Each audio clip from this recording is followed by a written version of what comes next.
I'm Steven. And I'm Kevin. In today's episode of the Steven and Kevin Show, we're going to share some simple strategies for engaging long-distance clients.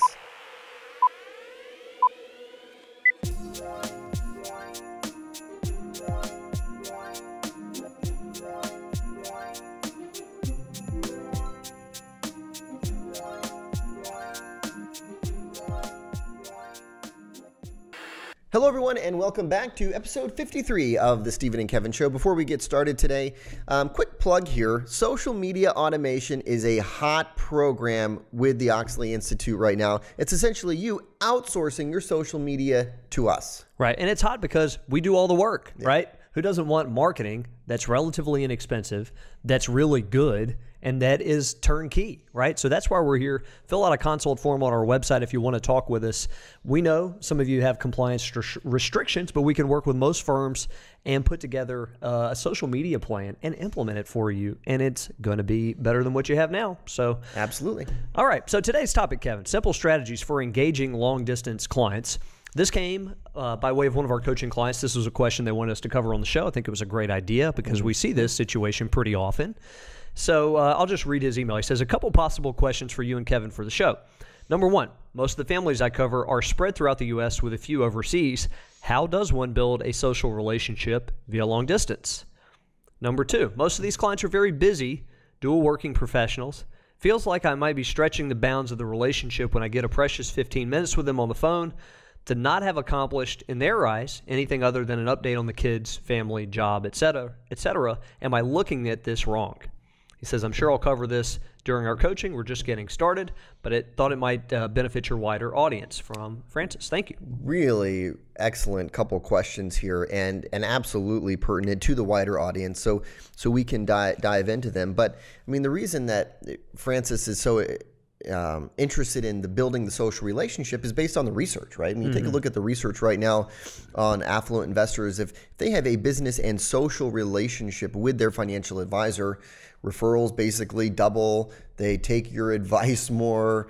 They're less fee conscious. I mean, it's like it makes all the sense in the world to make sure that you are progressing the relationship, expanding the relationship to have a social element. That's why it's so important. So the next natural focus in a coaching relationship like what Francis has is figuring out what is the structure of that getting social campaign. Right. And if everybody's local, make no bones about it, it's a lot easier to get social when everybody's local, okay? So we have to first accept that there's going to be a little bit of a lesser impact with people who are remotely, but we've got to get over it and move on towards what is within our control and how can we act on people who are overseas or across the country, and it is doable. So we're going to go through some of that strategy today. Yeah, we'll give you some specific ideas here in terms of ways to deepen the relationship. And we'll start with answering question one, which is basically, how can you get social remotely? Right. So you're not going to invite them to lunch. You're not going to be able to invite them to client events very often because they don't live local. So number one, increasing the importance in your mind of the right type of phone calls to have with people who are remotely. Most of that relationship building is going to happen verbally over the phone. So your objective going into each and every opportunity on the phone is not only to cover the business at hand, but to learn something about them personally and to share something about you personally. It's a give and take. You know, that's interesting because I was going to mention that exactly, that it's, building a social relationship with someone is not just about you knowing everything about them, right? You have to share bits and pieces of information, and you have to do that sparingly, right? Yeah, you're reading people, and that flows into question number two, which we'll get to in a minute, but you're reading people as to how much of this conversation can you get into without going over the top, right? So part of what it is you're thinking about, instead of getting social with people who are remotely, you're thinking more about getting personal and getting to know each other. That's more of the focal point here. Right. Well, that's going to lead to a social relationship over time a little bit, but we use the Know Your Client worksheet, right? Which is a worksheet that we use in coaching. It has lots of different fields, gives you an idea of the types of information that you want to be collecting. And so what you could do, Francis, is during each interaction, think, I want to fill out one of these fields. Yeah, right? Not multiple, just one. Yep. And so just to give you an example, we have places in here for you to document the other professionals they use, their friends and family members as far as contacts go. On the backside, we talk about political interests, vacation habits, restaurants they like to attend. Yeah. There's so many different angles you can take with this, but it helps to go in with a little bit of focus. And you might think, well, how do I get into restaurants? Or how do I get into politics without going overboard? You got to be a little creative, and that's why it takes a little bit of mental preparation in advance. So let's say, for example, we Kevin and I, in advance of this podcast, we're talking about the area of Phoenix and how much we like that area. So if I was talking to Kevin as my client and I'm the advisor and he lives in Phoenix, I might say, oh, so Kevin, I'm curious, out in Phoenix, how's the Mexican food out there? I bet it's fantastic, right? So I'm uncovering some things about what Kevin likes to eat, right? Or at least you're segueing into that conversation. Yeah, it's not groundbreaking in and of itself, but it helps you create a profile of this person more than just their finances. I love it. Okay, so another idea here in terms of building relationships with clients who are remote would be during that interaction is to lean more towards some sort of FaceTime, Skype, some face-to-face interaction. We know, think about this, Stephen. When we have coaching sessions where we do it via video, it's a different dynamic, right? Definitely different. You're seeing that person face-to-face. You can see their reactions. I think you just get to know them more. Yeah, the body language, how their energy level is. You can read people that way. So it's not that every time you call a client, Francis, that you're doing FaceTime. That would get a little bit weird. Not every single time. But for specific reviews, absolutely, doing more of the video conferencing. Right up your alley, Kevin. Engaging them on social media is another way to get more personal and social with people who are abroad. Much more important. Yes. So it can be...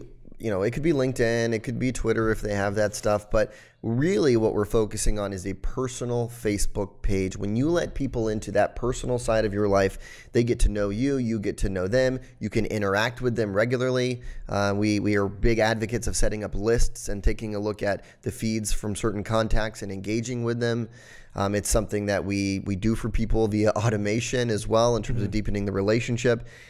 Don't neglect that. I think that's it's a changing the way people build relationships, social media is, and you can't neglect it. Next up on the list, surprise and delight. So thinking about ways as you're learning more about them, about their food preferences, about their reading habits, about their sports teams, about their kids, thinking of little small gifts you could send their way. It helps deepen the relationship.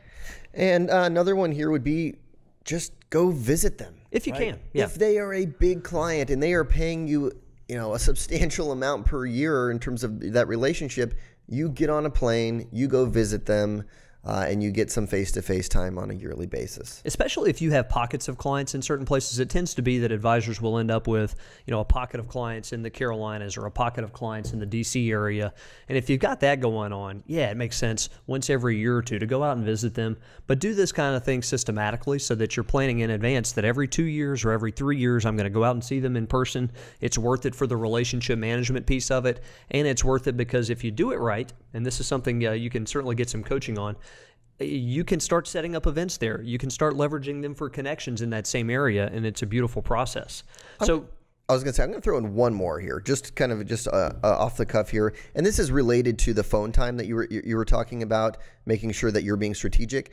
Also, make sure that you schedule plenty of phone time. So, don't back-to-back these meetings so that in case the conversation does start rolling personal, you can just let it roll and you're not in a hurry to jump into another meeting.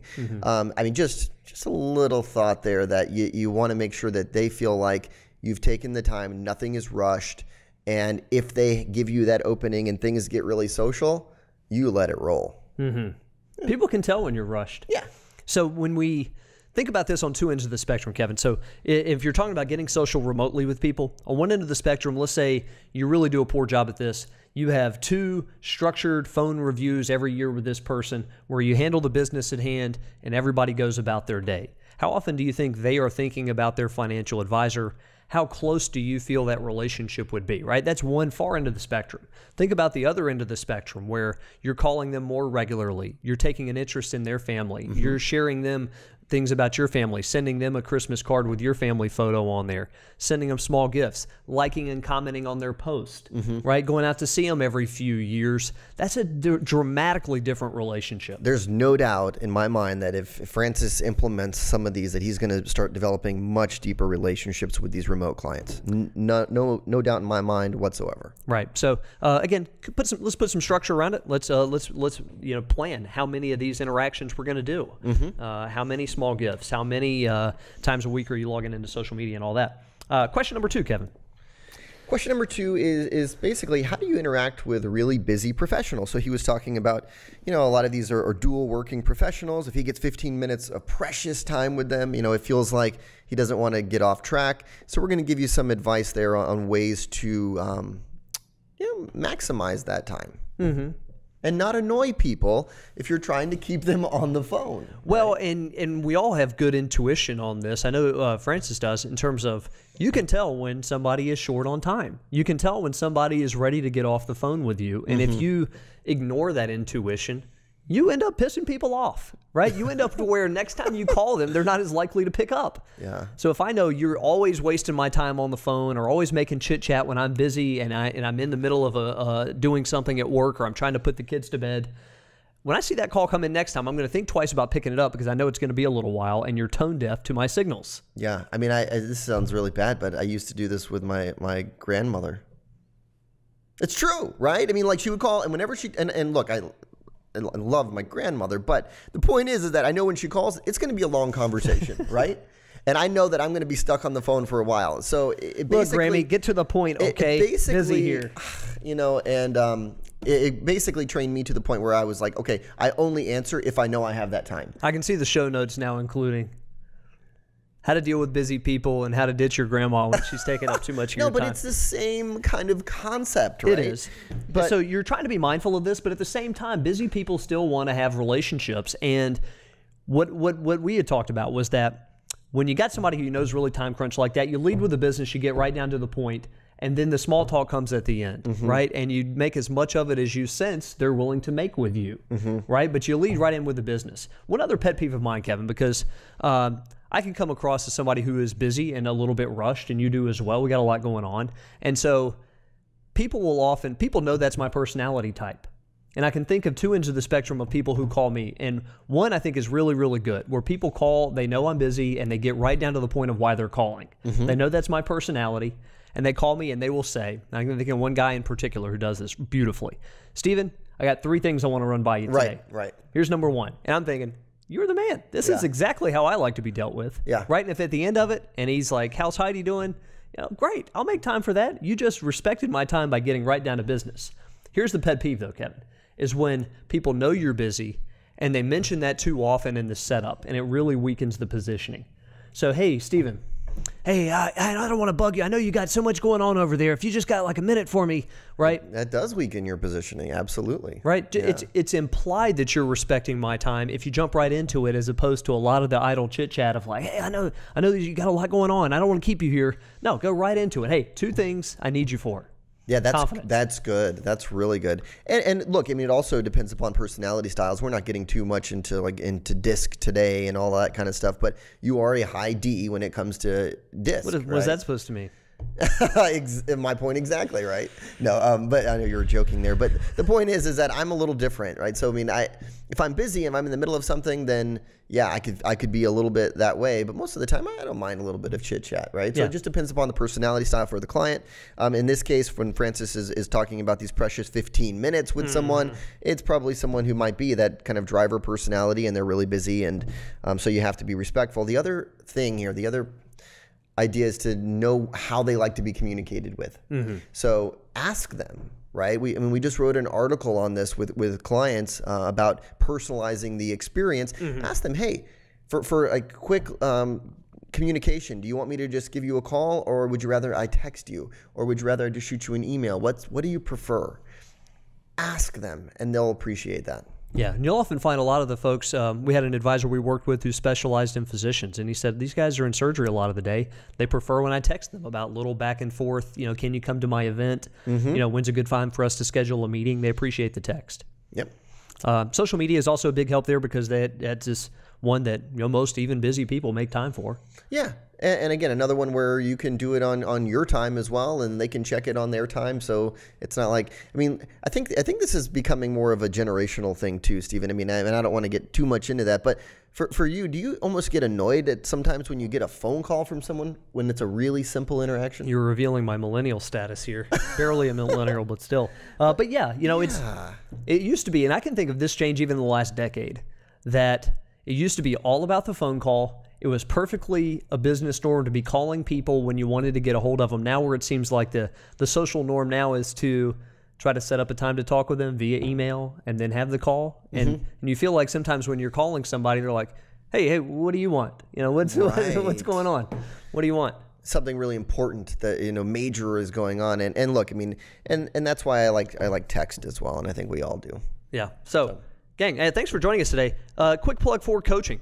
If you haven't considered it yet, you will do more marketing, and you will do better marketing if you have a coach. I like the you will do more marketing. I should have been slapping the table as I said that, but it's true. If you come into a program like that and you've got one of our experts who, unlike plenty of other consultants out there, we have experts on our team who know the business really well.